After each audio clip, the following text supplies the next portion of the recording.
Football নিয়ে কিছু বলতে গেলেই যে দেশটির নাম বর্তমানে প্রথমে আসে তা হলো আর্জেন্টিনা। আর আর্জেন্টিনার কথা বললেই যে প্লেয়ারের নামটি উঠে আসে সে হলো Lionel Messi.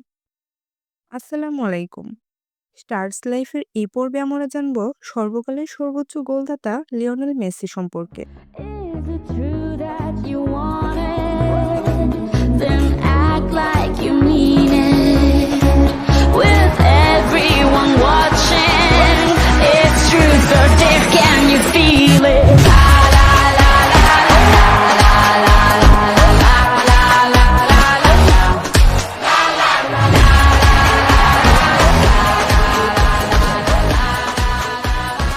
How dare you? Lionel Andres Leo মেসির জন্ম 24শে জুন 1987 সালে। একজন আর্জেন্টাইন পেশাদার ফুটবল খেলোয়াড় যিনি ফ্রান্সের পেশাদার football club Paris Saint Germain বা পিএসজি এবং আর্জেন্টিনার জাতীয় ফুটবল দলের হয়ে একজন আক্রমণ ভাগের খেলোয়াড় হিসেবে খেলেন। এর আগে তিনি স্পেনের সর্বোচ্চ স্তরের পেশাদার ফুটবল লীগ প্রতিযোগিতা লা লিগায় ফুটবল ক্লাব বার্সেলোনার হয়ে খেলেছেন। মেসিকে বর্তমান সময়ের সেরা এবং সর্বকালের অন্যতম সেরা ফুটবলার হিসেবে গণ্য করে থাকেন। লিওনেল মেসির রেকর্ড 5বার ব্যালন ডি'র জয় করেছেন, যার মধ্যে 4টি জিতেছেন টানা 4 বছর। পাশাপাশি রেকর্ড 5বার ইউরোপীয় গোল্ডেন শো জিতেছেন।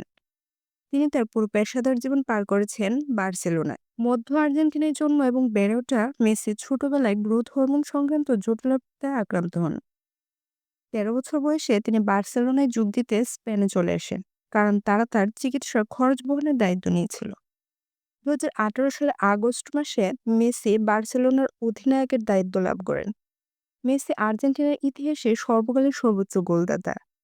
বয়স ভিত্তিক পর্যায়ে মেসি আর্জেন্টিনাকে 2005 ফিফা ইউথ চ্যাম্পিয়নশিপ জেতাতে সাহায্য করে, যে টুর্নামেন্টে তিনি সর্বোচ্চ গোলদাতা এবং সেরা খেলোয়াড়ের পুরস্কার জয় করেন। এছাড়া তিনি 2008 গ্রীষ্মকালীন অলিম্পিকে তিনি স্বর্ণপদক জয় করেন। 2005 সালের অগাস্টে তারা আর্জেন্টিনা জাতীয় দলে তার অভিষেক হয়। 2006 ফিফা বিশ্বকাপে গোল করার মধ্য দিয়ে তিনি সর্বকনিষ্ঠ আর্জেন্টাইন হিসেবে বিশ্বকাপে গোল করার কৃতিত্ব অর্জন করেন। 2011 সালের আগস্টে তিনি আর্জেন্টিনা দলের অধিনায়কের দায়িত্ব পান। মাকারিনা লেমোস নামক এক মেয়ের সাথে মেসির সম্পর্ক ছিল। মেসি পরে বলেছিলেন, 2006 বিশ্বকাপের আগে ইনজুরি সারিয়ে যখন তিনি আর্জেন্টিনায় যান, তখন মেয়ের বাবা ওই মেয়ের সাথে মেসিকে পরিচয় করিয়ে দেন। লুসিয়ানা সালাজার নামক এক আর্জেন্টাইন মডেলের সাথেও তার সম্পর্ক ছিল। 2009 সালে ক্যানাল 33 টেলিভিশন চ্যানেলে হ্যাটট্রিক বার্সা নামক অনুষ্ঠানে মেসি বলেন, আমার একজন মেয়ে বন্ধু আছে এবং সে আর্জেন্টিনাতে থাকে। আমি সুখী এবং নিশ্চিন্তে আছি। সিজেস কার্নিভালে অ্যান্টোনেলা রুকুজ্জো নামক ওই মেয়ের সাথে মেসিকে দেখা যায়। রুকুজ্জো রোজারিওর স্থানীয় অধিবাসী। 2012 সালের 2 জুন ইকুয়েডরের বিপক্ষে মেসি একটি গোল করেন ও একটি গোলে সহায়তা করেন। গোল করার পর তিনি বলটি তার জার্সির ভেতর ঢুকিয়ে নেন, যা তার মেয়ে বন্ধুর গর্ভবতী হওয়ার ইঙ্গিত বহন করে। রুকুজ্জো তার টুইটারে পোস্ট করেন যে তিনি সেপ্টেম্বরে সন্তান জন্ম দিতে যাচ্ছেন। মেসি নিশ্চিত করেন যে এটি একটি ছেলে শিশু। সে অক্টোবরে জন্মগ্রহণ করবে এবং তিনি তার মেয়ে বন্ধু শিশুটির নাম থিয়াগো রাখার পরিকল্পনা করেছেন। বার্সেলোনার দাপ্তরিক ওয়েবসাইটে সংক্ষিপ্তভাবে প্রকাশ করা হয় লিও মেসি একজন বাবা। পাশাপাশি মেসি তার ফেসবুক পাতায় পোস্ট করেন, আজ আমি বিশ্বের সবচেয়ে সুখী মানুষ।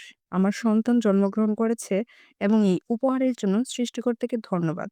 বর্তমানে মেসি 3 সন্তানের অধিকারী, থিয়াগো, মাতিও এবং সিরো। এই ছিল আজকের পর্ব। ধরনের আরো ভিডিও পেতে হলে আমাদের স্টারস লাইফ পেজটির সাথে যুক্ত থাকুন এবং আমাদের স্টারস লাইফ চ্যানেলটি সাবস্ক্রাইব করে পাশে থাকা বেল আইকনটি বাজিয়ে দিন।